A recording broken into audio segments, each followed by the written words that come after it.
I'm Sean V, and here's a video clip of Bobby Hemmitt discussing what's holding most people back from reaching a greater level of spirituality.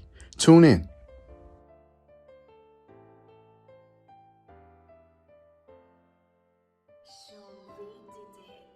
So in so many words and stuff, if you go to a church and they've been telling you since Sunday school to be obedient, to be good,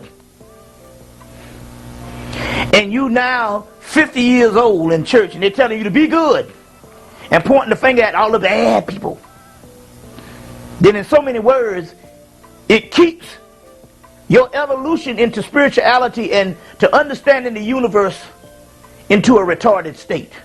It has retarded and impeded on your process of going to a higher level, an impediment to go to the higher level, because you're learning the same thing that you learned in Sunday school, and it's very little different from it. It might get a little more sophisticated in the particular aspect. You're talking about grown folks now, and you're throwing the black people now, which is prosperity religion. Now you're talking about praying so you can get a Cadillac.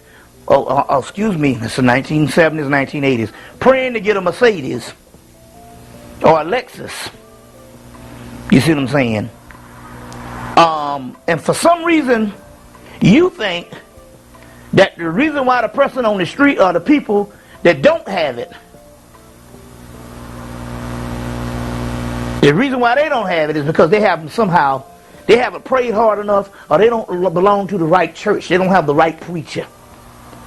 You know what I'm saying? They don't have the right preacher. Which it goes to show you that is a form of inferiority in the particular aspect of a form of historical illiteracy. Because all you have to do is just look at just the history of America, black America, from slavery on up. And there's rarely any black people who don't believe in God and don't pray on the same manner. We must ask this question, because you have this prosperity stuff now with all these mega preachers, Creflo Dollar, Fred Price, T.D. Jakes. There's one called Bishop Eddie Long down in Atlanta. They got these mega preachers. They're outdoing each other. One of them built a coliseum. Looked like a doggone sports arena to go to church in. Paid $70 million for a coliseum in Crenshaw Boulevard.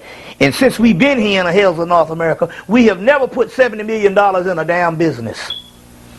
But yet this fool gonna put $70 million just in a building.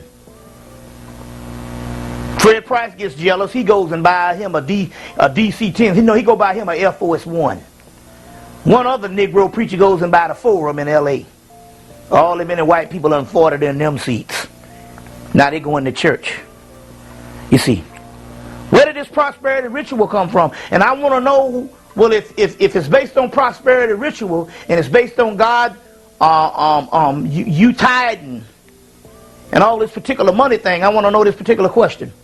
What happened on the first 100 years of you being in the church, on up to from 1865 to 1965, or 1865 to 1985, where you had money for the church and you took up your rallies, but you didn't have all this crazy stuff based on prosperity in that particular aspect. As a matter of fact, people don't understand this.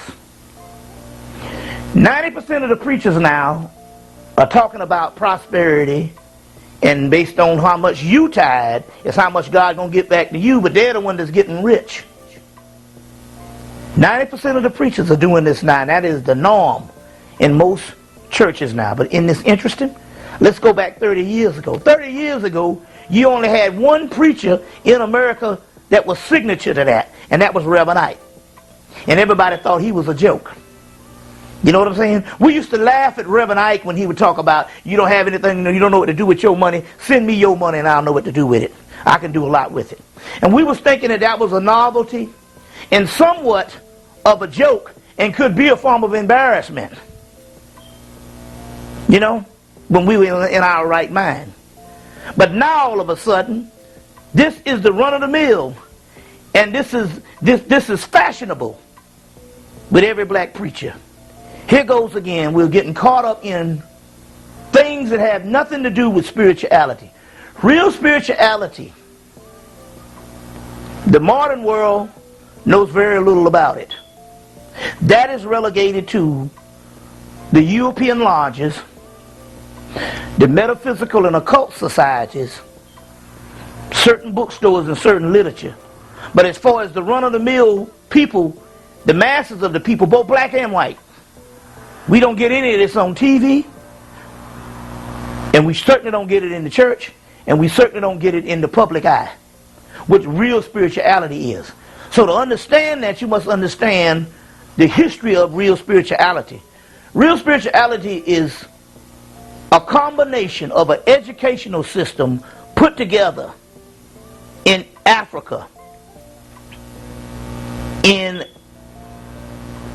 Atlantis, Lemuria, which is nothing but different planes of the existence of the earth until we get into the physical aspect. And Africa happens to be a form of the physical aspect, but it wasn't necessarily the first, because the first civilization was in fact all of the earth that had all one landmass, because at one time the earth was connected and we had one landmass.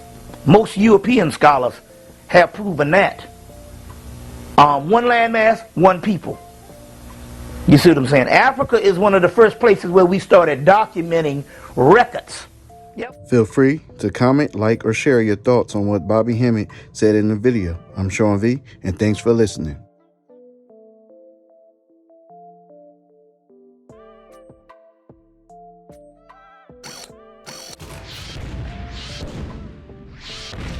Sean V did it.